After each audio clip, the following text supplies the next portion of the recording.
everyone. It is so wonderful to have you here today. My name is Michelle Figlar, and I'm the Vice President of Learning for the Heinz Endowments. It is so important that we gather to talk about our youngest learners and how we help them get back on track after the extensive learning loss and social emotional loss of this year. It's also important that we understand what the data imply. We are so glad that this work is happening, and I'm glad you're here today with us. The Campaign for Grade Level Reading is excited to partner with Education Week on this topic, the Fall K-3 Classroom, what the data imply about composition, challenges, and opportunities. I'm going to turn it over to Ryan Lee James, Director of the Rollins Center for Language and Literacy, to get the conversation going. Again, thank you for being here today. Thank you for bringing your open self. Thanks, Michelle. And a special thank you to our expert panelists of thought and action leaders and the EdWeek audience. Today's webinar, entitled The Fall K-3 Classroom, What the Data Imply About Composition, Challenges, and Opportunities, is a relevant and timely topic. When schools around the country closed last March in 2020, families and educators alike were concerned about the impact that school closures would have on their children's learning. Well, after almost 2 years of disrupted education, I think it's safe to say that this concern has turned into panic, as state and local governments have continued to weigh the impact of learning loss and social isolation against public health. Children around the United States and abroad continue to engage in virtual learning with varying degrees of effectiveness, and that's if you're lucky enough to have access to quality internet. As we look ahead to the next year, some scholarly reports evidence significant learning loss in elementary years and indicate that this loss will have a sustained and prolonged impact for years to come. One recent article found that in as little as 8 weeks of virtual learning, students indicated over half a standard deviation of learning loss.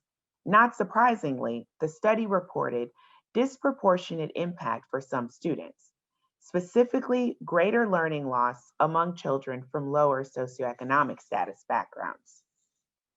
In spite of the disproportionate impact, learning loss is universal. This moment provides an opportunity to evaluate the current educational landscape for all students, and especially for our most vulnerable children who have been historically and continue to be disadvantaged by our current educational system. The reality is, before the pandemic, over 60% of fourth grade students scored below proficient in reading, and over 70% scored below proficient in writing, according to national data. The response to intervention framework assumes that about 80% of students will make progress in the general curriculum, while the remainder will require intensive intervention to meet academic standards. However, many scholars confer that in the United States, this data is flipped, with the majority of students needing more intensive intervention. This will certainly be the case when children return to school in the fall after almost 2 years of disrupted education. Again, this is an opportunity to examine the landscape and to finally ensure alignment of practices in academics and social emotional development to the science to best match our intentions for all children. What can teachers and families expect as they return this fall? The expert thought and action leaders on today's webinar are going to help us think through that question.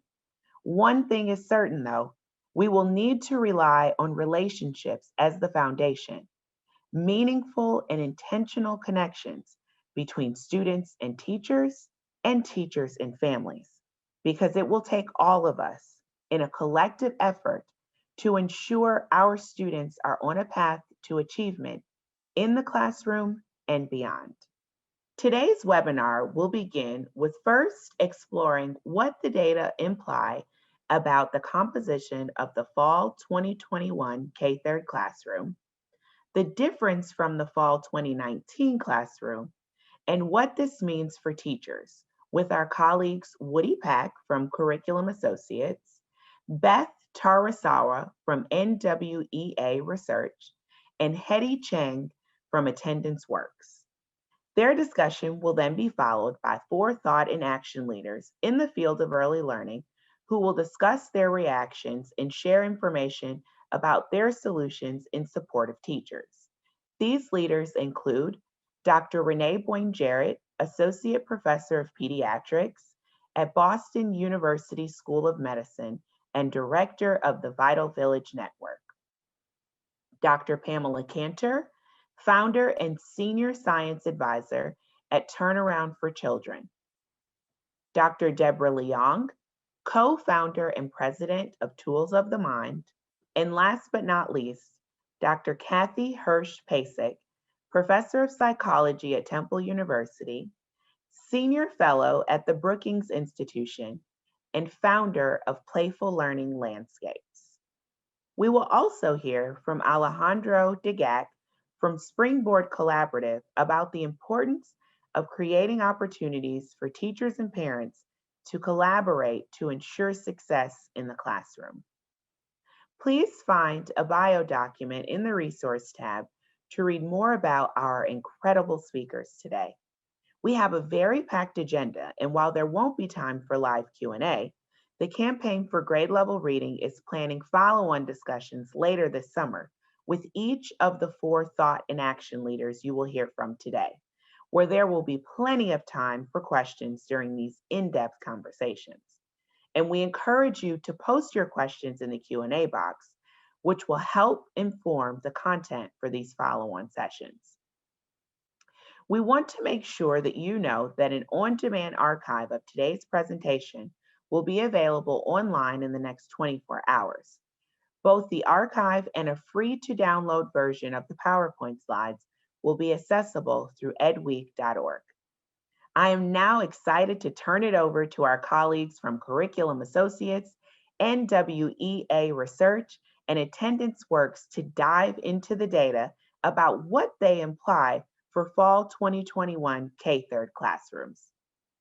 Woody, let's start with you. Please tell us how you structured the data that you gathered and what these data imply. We're going to structure the data around these colors, which reflect how data is depicted within the iReady program. So you'll see, we'll talk about green bars. These green bars indicate these are the kids who are on grade level. They're doing great. Okay. We'll also talk about red bars, and these red bars will indicate percentage of kids who are 2 or more grades below their chronological or current grade level. So these are kids who are pretty far behind and they're really struggling, and they're going to need lots of additional supports to realize success and to track with grade level curriculum. So this data is for reading, and it's grades 1 through 8. And just to orient you to it, please take a look at grade 3.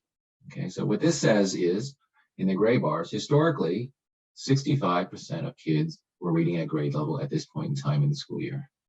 And this year it has dropped to 59%.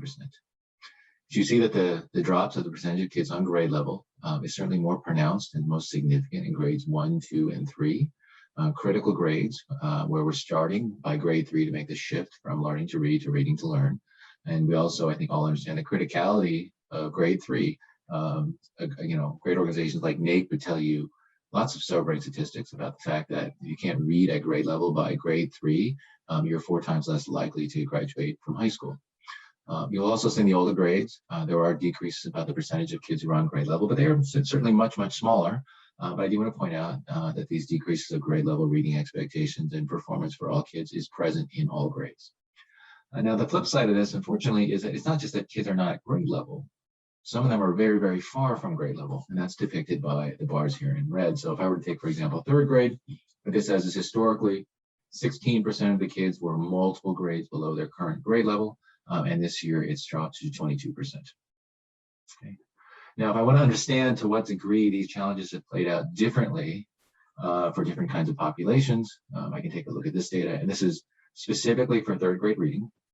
If I take a look at this, what this indicates here is that for schools that serve majority Black populations, right, the percentage of kids that are on grade level dropped from 47% to 38%, and the percentage of kids who are multiple grades below their current grade level has gone from 27% to 38%. The comparable number for schools that serve majority Latino populations are 8% and 9%. And the comparable numbers for schools that serve majority white populations, 6% and 5%. So this tells you what I don't think anyone's surprised to hear, which is that the implications of the pandemic in terms of school disruptions have disproportionately impacted students of color. I've thrown a lot of data at you really quickly. What's the sum of this? So let's just take an illustration here. Just imagine this is a classroom populated in large part with kids of color, in large part lower income kids. And this is what the world looked like pre-pandemic, if you remember those times, right? In fall of 2019, I have about half my kids are in the yellow chairs, meaning they're a little behind, and if they have a great year, they'll catch up. And I have about the same number of green chairs as red chairs, meaning about the same number of kids who are sort of doing great on grade level as the number of kids who are in red who are going to need additional supports to realize success in the classroom. Okay, that's what it looked like. This is what I think is going to look like in the fall of 2021, a different distribution of those chairs. And specifically, I'm saying we were going in this classroom, we went from 7 kids on grade level to 4. If I think about the red chairs, we went from 7 kids that were multiple grades below grade level to 10. And 2 of those kids have really not participated in school consistently since the pandemic hit. So for the last year, and 3 of those kids, imagine, will stay virtual. So as a teacher, I have to teach 25 kids in person, simultaneously 3 kids virtually. That's hard. And all kids will have social emotional needs, but imagine there's a handful that have experienced unique levels of trauma that the teacher may or may not be aware of day one of school. So what's the sum of all this? Why am I telling you this? So the sum of all this, the data, this depiction here, is that I think we all understand that teaching is more important today than it ever has. But I do want to point out the job is different. It is very different, and it's much harder, right? You think about all those complexities we just talked about that are a result of that data, which are a result of what's going on with COVID and school disruptions. So we support prioritizing the needs of teachers as we think about all the new strategies that we want to employ to support students. We support prioritization of teacher time, teacher needs, and all forms of teacher recognition. Thank you. Thanks, Woody. Beth, what do the data imply about what teachers need to consider as they plan for their K-3 classes this fall? Thank you so much for having me. As my colleagues have mentioned, data is crucial as we enter this next academic school year. Among the many ways in which schools are being transformed by the pandemic, changes in public school enrollment will likely have important consequences in elementary classrooms across the nation. Because the academic and non-academic skills students develop in their preschool and early elementary school years are foundational to important long-term outcomes, understanding these changes and finding ways to effectively support our youngest students is critical. Drawing on recent research, we offer 4 timely considerations. Districts across the country reported substantial drops in the number of students enrolled, especially in their kindergartens this past school year. This shift suggests a likely scenario of a kinder bubble in coming years as more and older students enter school. Additionally, districts may see larger split age classes for both first grade and kindergarten cohorts, and with many more students unfamiliar with in-person classroom routines. In some, we need to prepare for greater age differences in kindergarten and in some first grade classrooms. Schools are also seeing sizable declines in preschool enrollment. If these missing students enroll next year, more students will enter formal schooling without typical pre-K preparation. Additionally, as my colleagues have discussed, the pandemic is likely widening inequalities and exacerbating opportunity gaps. Taken together, these trends suggest a wider skill disparity upon entry. Third, we can use summer strategically. Many systems are working to expand their instructional and enrichment programming this summer. Additionally, promising early kindergarten programs bring early childhood and school partners together to promote a successful transition for children and families in underserved communities. Such efforts help children build social skills, acquire the confidence, and become excited about classroom learning.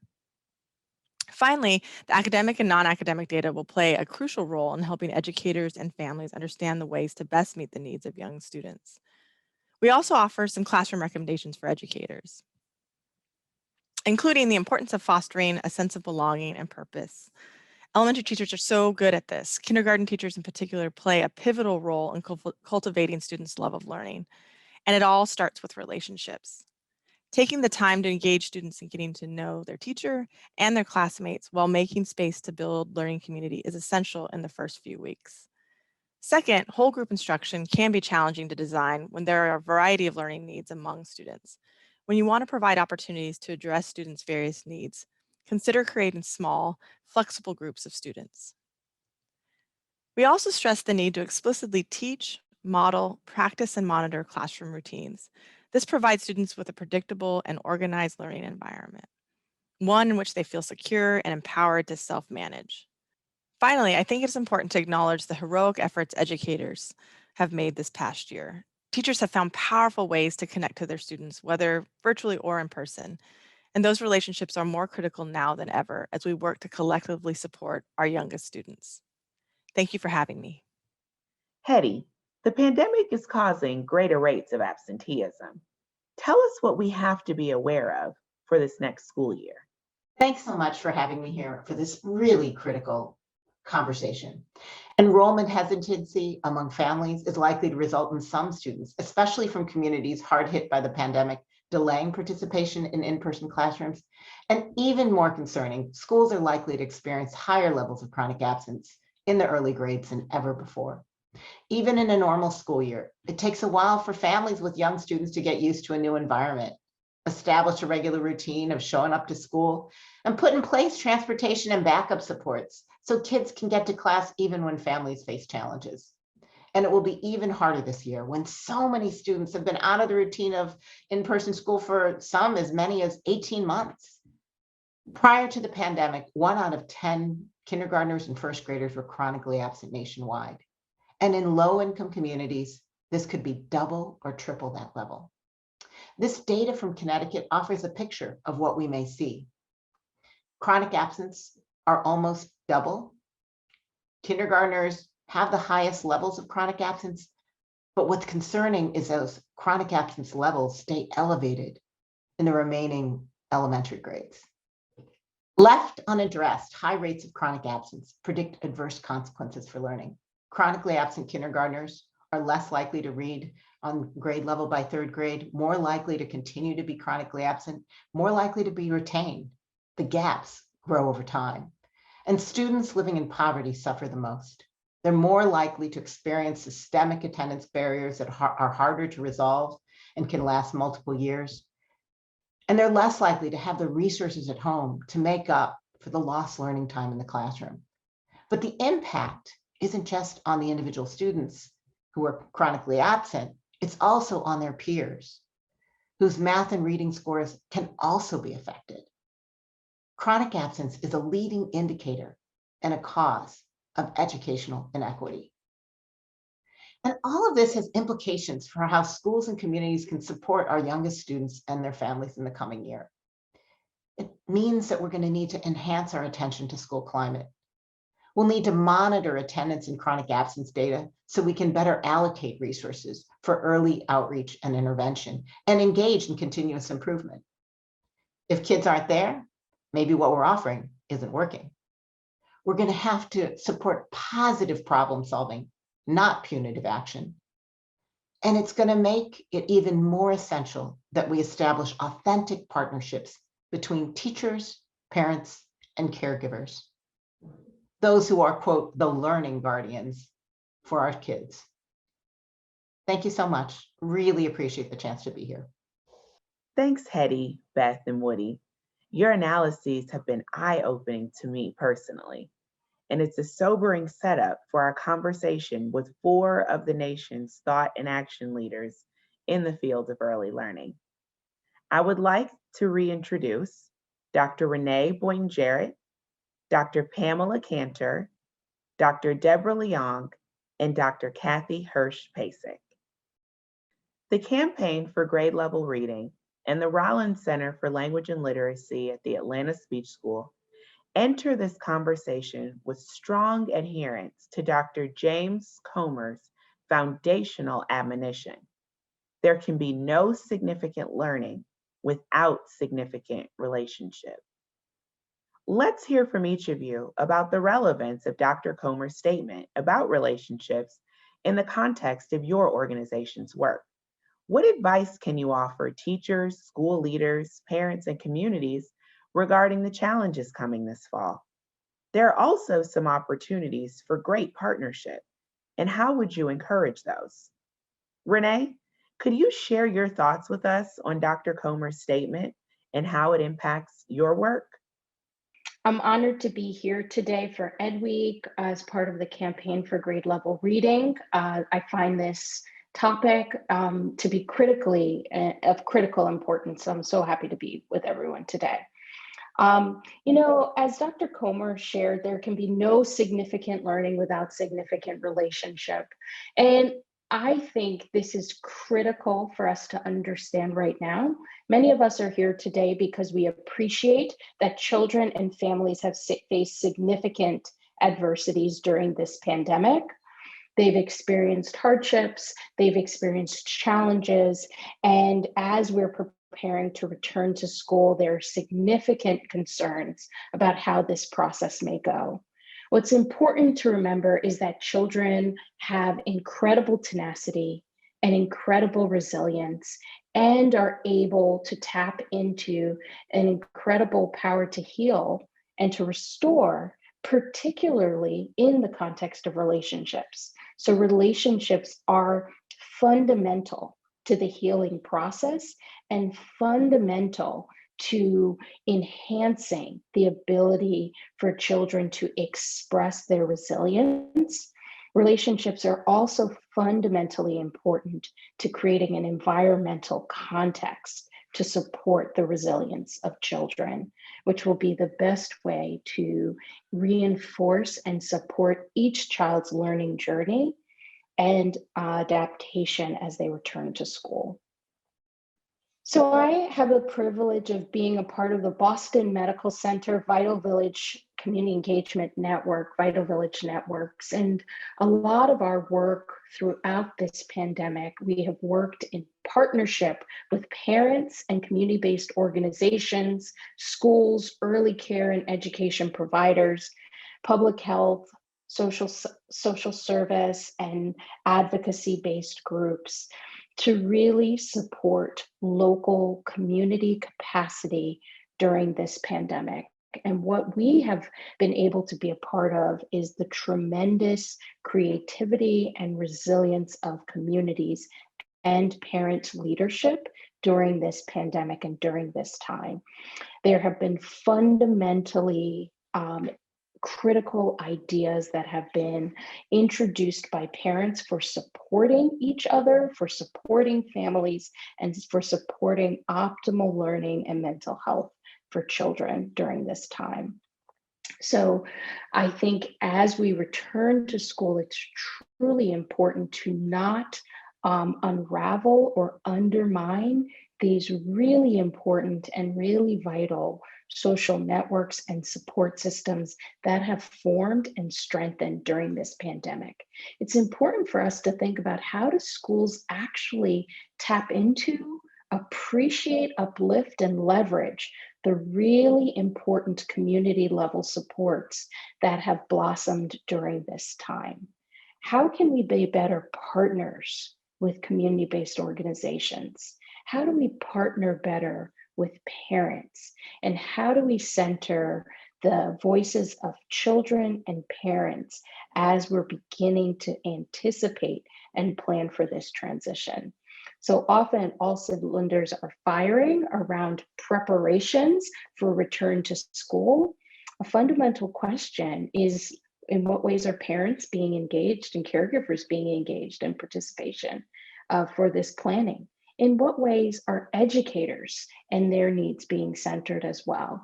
So there's a tremendous opportunity for us to build upon many of the strengths that have emerged during this pandemic, many of the ways in which families and community members have mutually supported the best outcomes for children. It is so important that we acknowledge the incredible resilience that educators have demonstrated throughout this pandemic, what they have endured, the adaptability and flexibility that they've also already shown, and also acknowledge that there's healing, and there's been harms that have happened to educators.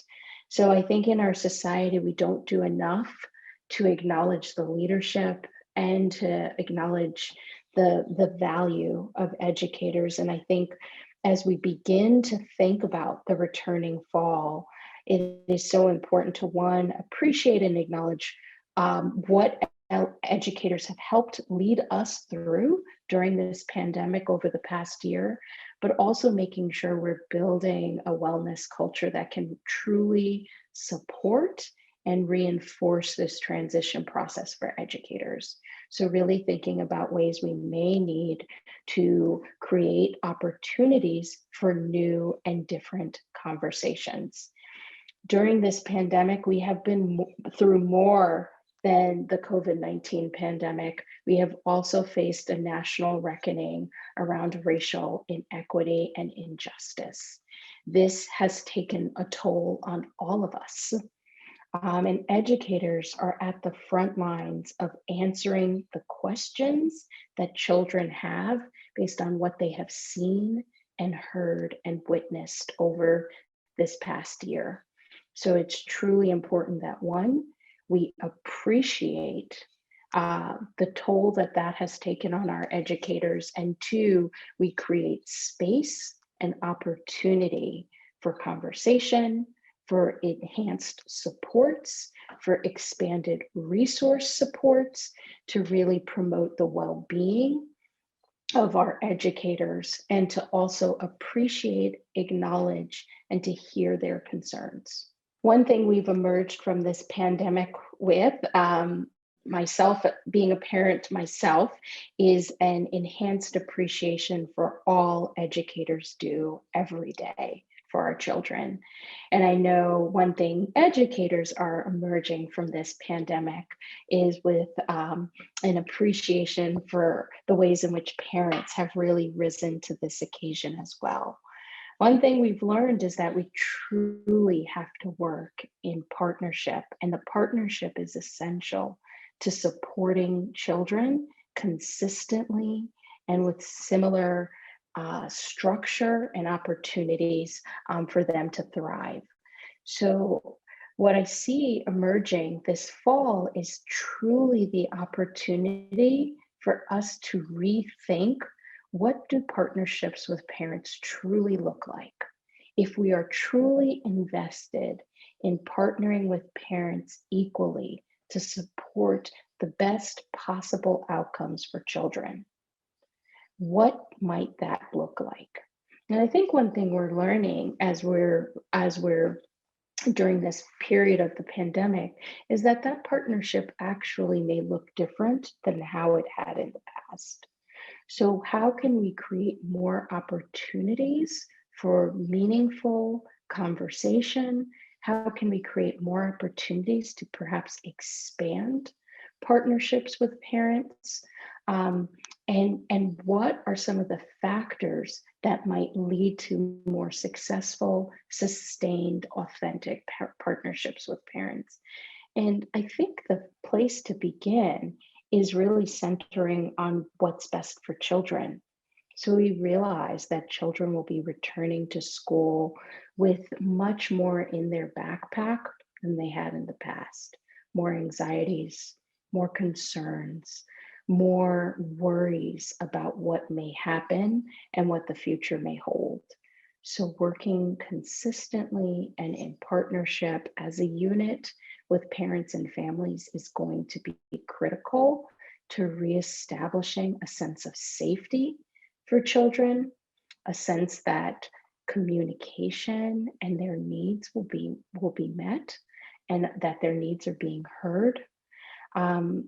Helping to reestablish a sense of trust that school is a place that they can count on, and that their learning needs can be met. So all of this really does require close coordination of families and schools, and we need to really rethink what those partnerships may look like. Thank you so much for this opportunity to be here today. And I think as we move forward, we're going to see this as a learning journey that we're all on. And as long as we keep that mindset that we're all developing through this pandemic as well, I think we'll be able to keep the needs of children centered. Thank you. Thank you. Pam, how has COVID impacted the way you're thinking about student learning? Thanks so much for having me.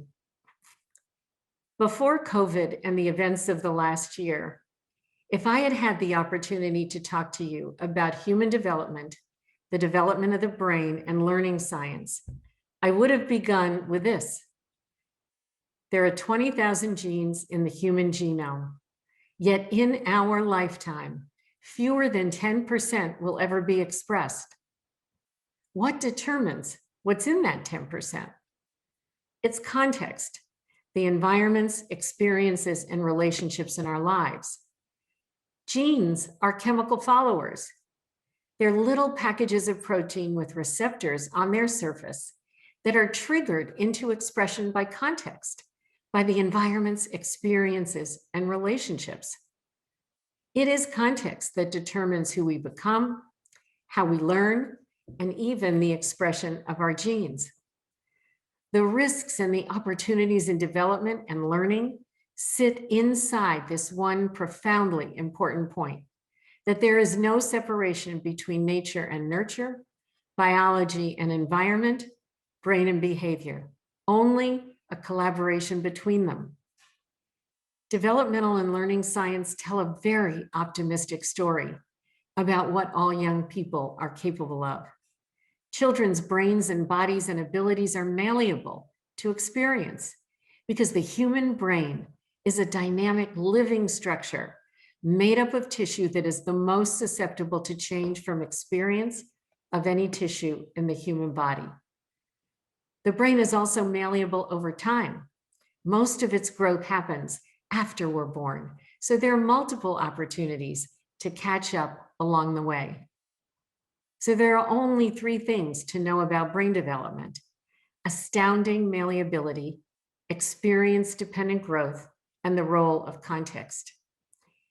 If we optimize the design of context, we optimize the possibility that our young people will not only catch up and recover from the effects of this year, but we will have created a big down payment on the learning settings we need to build for ours and their futures.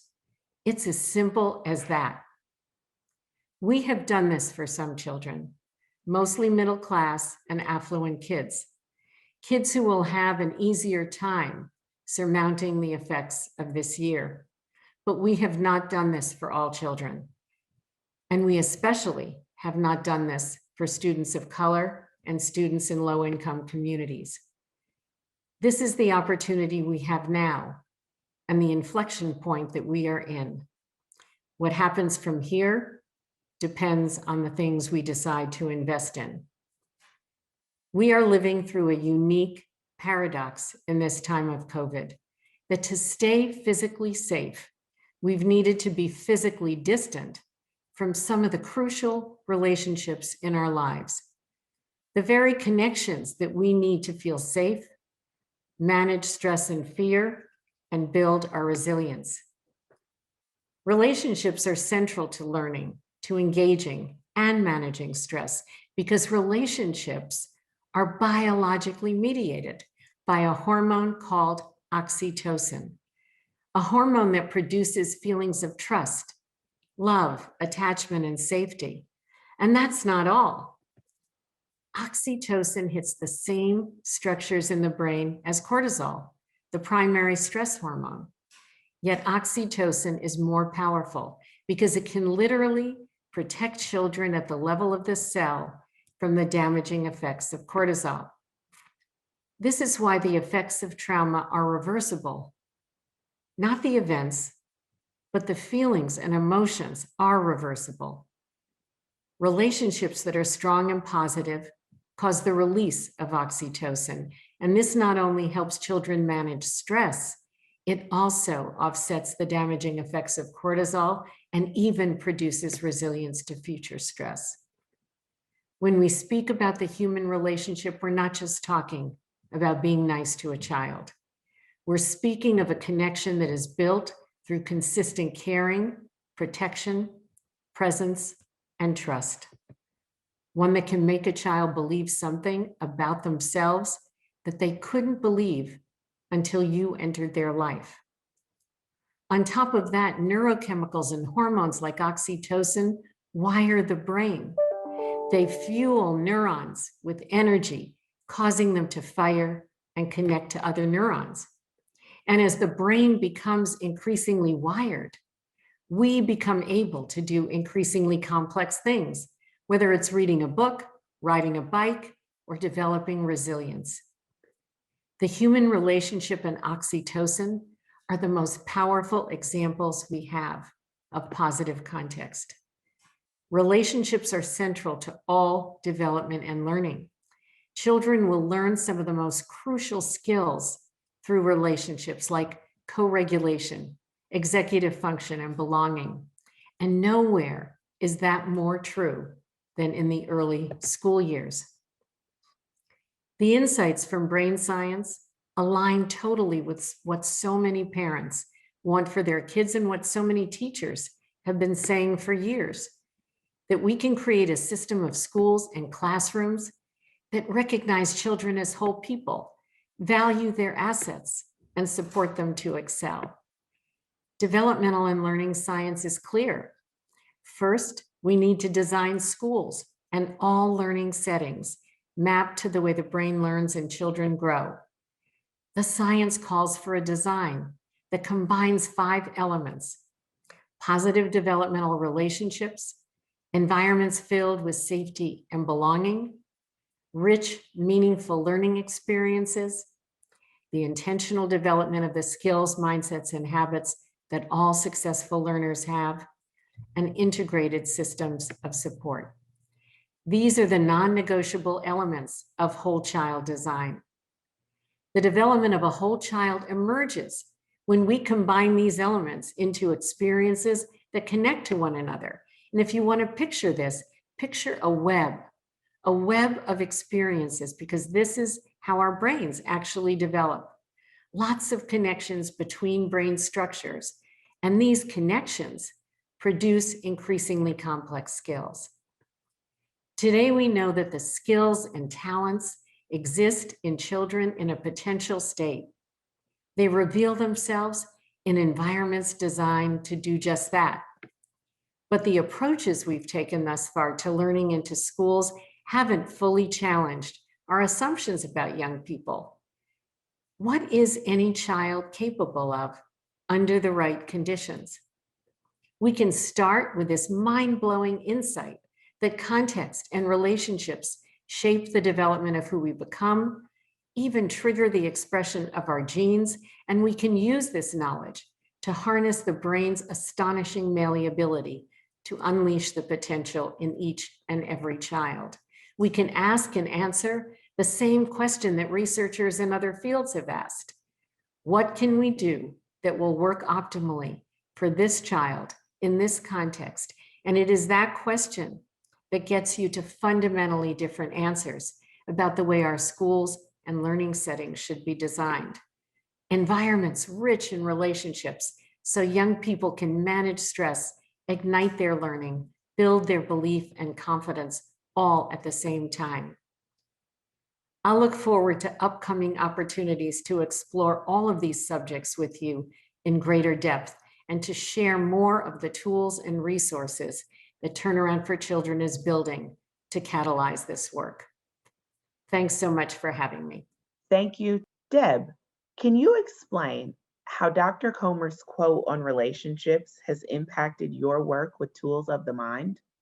Absolutely. I feel that it's really relevant and applicable. Baked into our theory of learning and development that undergirds tools of the mind is that learning happens in the context of relationships, teacher-child relationships and child-child relationships. And in fact, shared activity is one of the 3 tactics we use for teaching and learning. So our program emphasizes building strong relationships So as we're all confronted with the same challenges in the year and this last year and a half, we share the same concerns that everyone else has, but actually we're coming out of this pretty optimistic, because what we learned in the last year and a half confirms that relationships matter and that we were able to build the foundation of those virtually between children and children, between teachers and children, teachers and families. So we supported our teachers during the pandemic by strengthening these social interactions over the internet. But we also sent home especially designed activities and developed an app for family teacher communication so that we could really help teachers feel like they were building relationships. And although they worried as children are coming back to school, actually teachers are finding that reestablishing those relationships are really possible. And now they worry about maintaining the relationships that they develop with families in the future. To describe Tools of the Mind, we're a comprehensive research-based pre-K and K program that focuses on helping children learn mental tools, hence our name, Tools of the Mind. These tools enable them to be good at learning and successful in life, and to help them develop what neuroscientists call executive functions. This is the ability to pay attention on demand, inhibit and delay gratification, remember on purpose, to be persistent, manage emotions, interact successfully with all the other children in the classroom, and become a reflective learner who can monitor their own learning and understanding. And so we embed the practice of these executive functions and other social emotional learning skills into the design of all the learning activities. So in Tools, we empower teachers to build a classroom culture that supports the relationships that are necessary for learning. A community of learners, we try to establish a community of learners built on co-regulation and peer scaffolding. We use make-believe play or dramatization and playful learning to build executive functions, key literacy, and math skills. We've developed innovative technology to support teacher professional development, child learning at home and at school, and parent engagement. So for example, we built a set of reading and writing apps to help children break the code. And these were supported by foundations like the Bezos Family Foundation and Overdeck and many others. And we have something that we're really excited about is the last published randomized controlled trial studies done by a group of neuroscientists actually demonstrated that this approach of embedding self-regulation and emphasizing learning how to learn actually works. And I hope you come back in June. I think it's June 22nd when we can delve more into our program and how it works. Now we're worried that the content gaps are actually greater than ever. And if we've learned anything in Tools, is that the way we teach is important as what we teach, and we can't just become totally hysterical about the content, but we also need to make sure that children continue to learn how to learn. And so this is sort of one of the major thrusts of our program. And so I hear a bunch of takeaways that over the years that we have learned, and I hope it helps you in your classroom. So in your program. So to help children learn how to learn, you actually have to make that whole process explicit for young children, especially in kindergarten. So we do things like we have a weekly learning conference that, and we found that these learning conferences can actually improve learning, child learning, and engagement. So teachers meet with a child every week. They go over the week's work and they set specific learning goals, something like I need to work on my middle sounds, I need to finish my work, I need to pay more attention to this detail. So the teacher and child meet every week to discuss that goal and to use that goal to talk about learning itself. So they discuss questions like, how did you know you knew that? What was, when you made a mistake, and what did that mistake mean?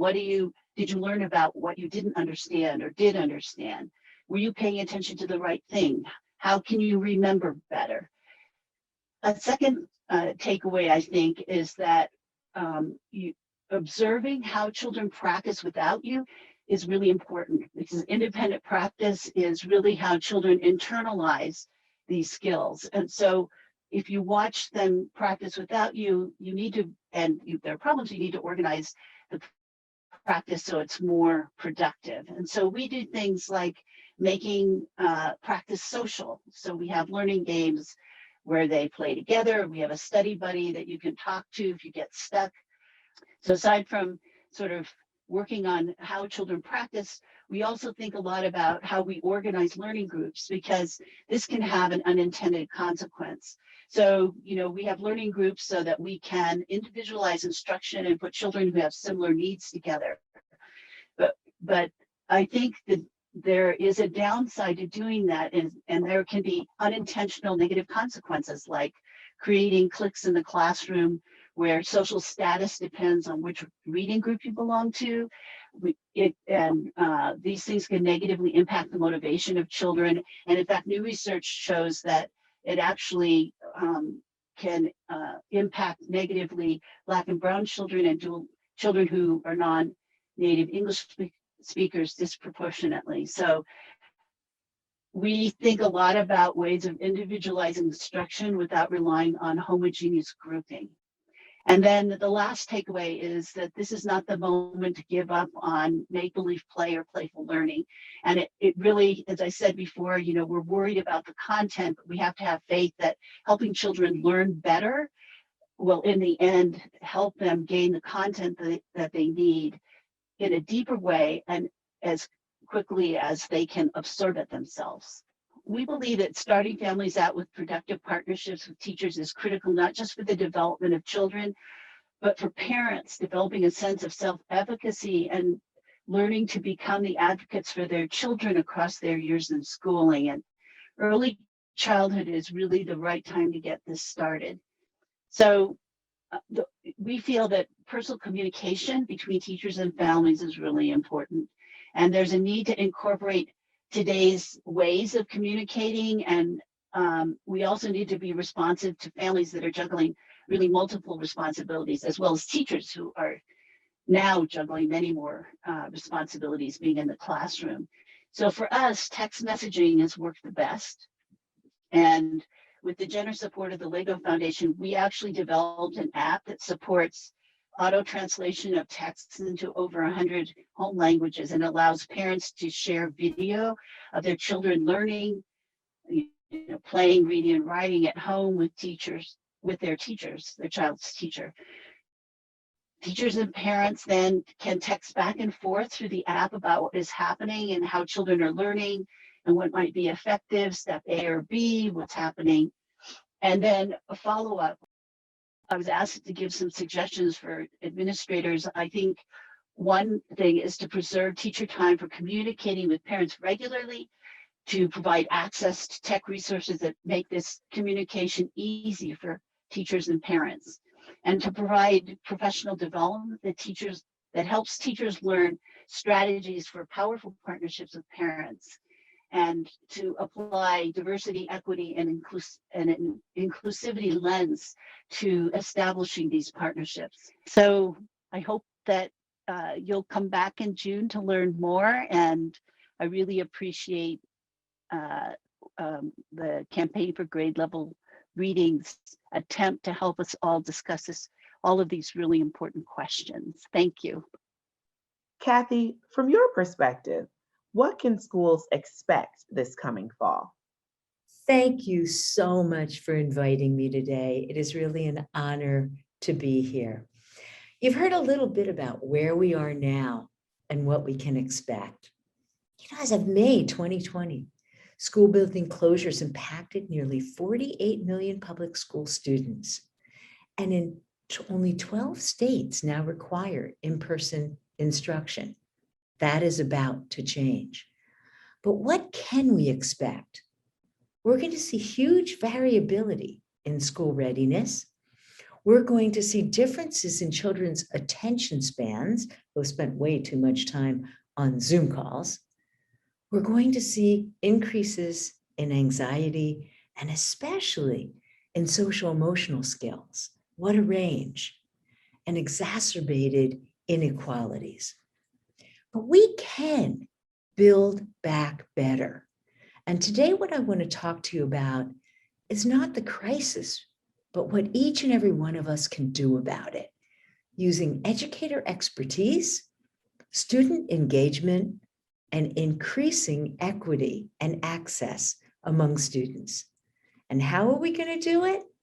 Let me give you a sneak peek into the Westchester schools, a kindergarten, using a program I'll call the Ultimate Playbook. I walked into the classroom. The teachers in the kindergarten for the first school had decided they were going to study weather. And I saw a girl there. She had a cardboard box, and she was meticulously turning the wheel, looking at another girl who was standing before a map. And as I watched, the girl at the map said, pointing at California, as the low pressure moves toward the east, we can expect some precipitation. Did anyone hear science? Did anyone hear words like low pressure and precipitation? And then there were the children who did the STEM exercise at the next table. The room was quiet, though buzzing with activity, as they took their droppers to fill in different circles with drops of water. How many drops of water or rain does it take to fill the area of different circles? Wow, what happened in the school when they transformed to this ultimate playbook? We got increased reading skills, math skills, writing skills, and we had fewer referrals for special education the next year and fewer referrals for occupational therapy. You say, but it only works for students in well-resourced environments. Not so, I say. A sneak peek into the Godfrey Lee schools with the Ultimate Playbook.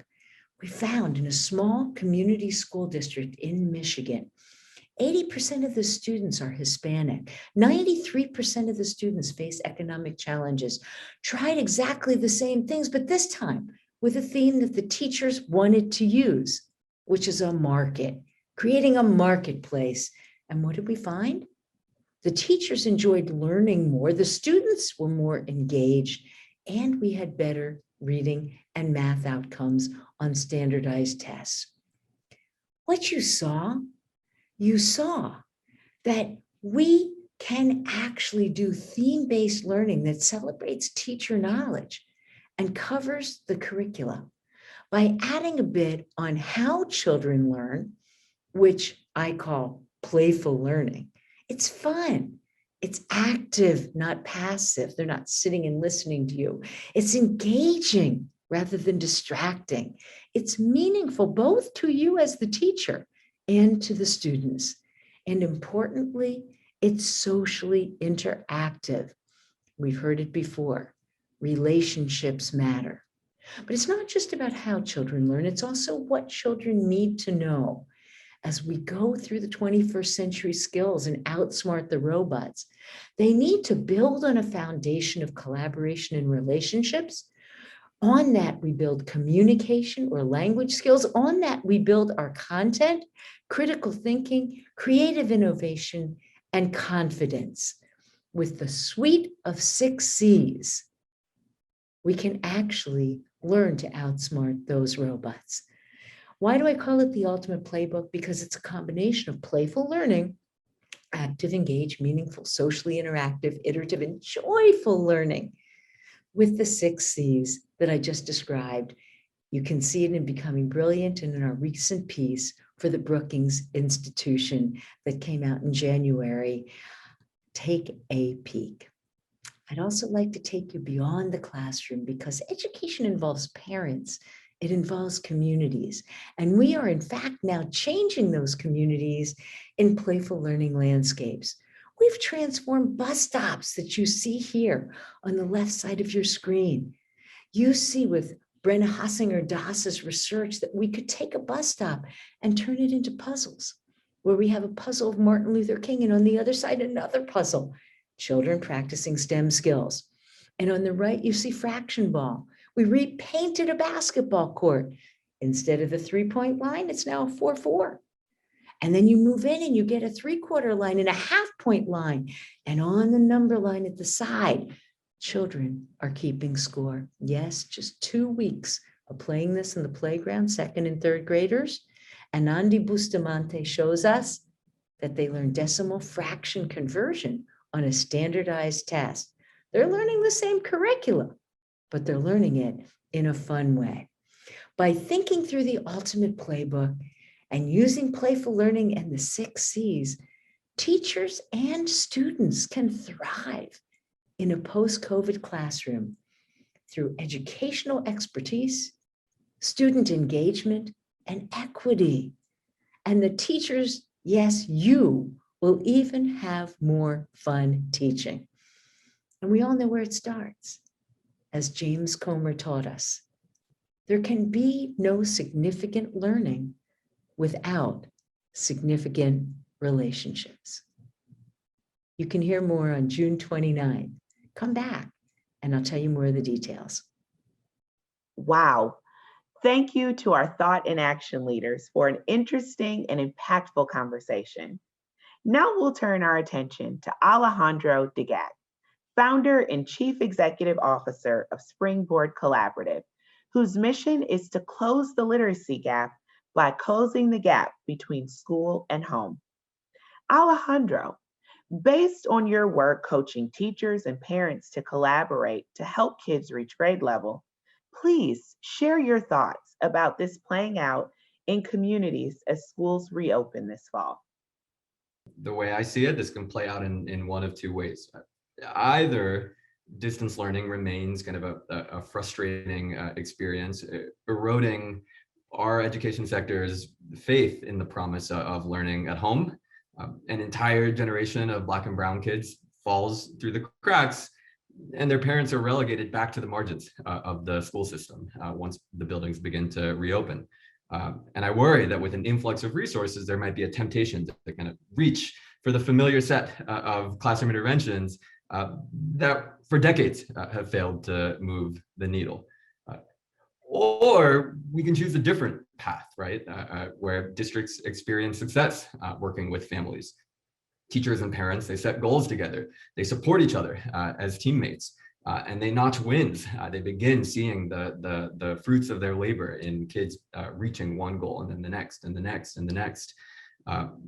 Families and educators, they will build relationships and habits that persist long after the pandemic is a distant memory.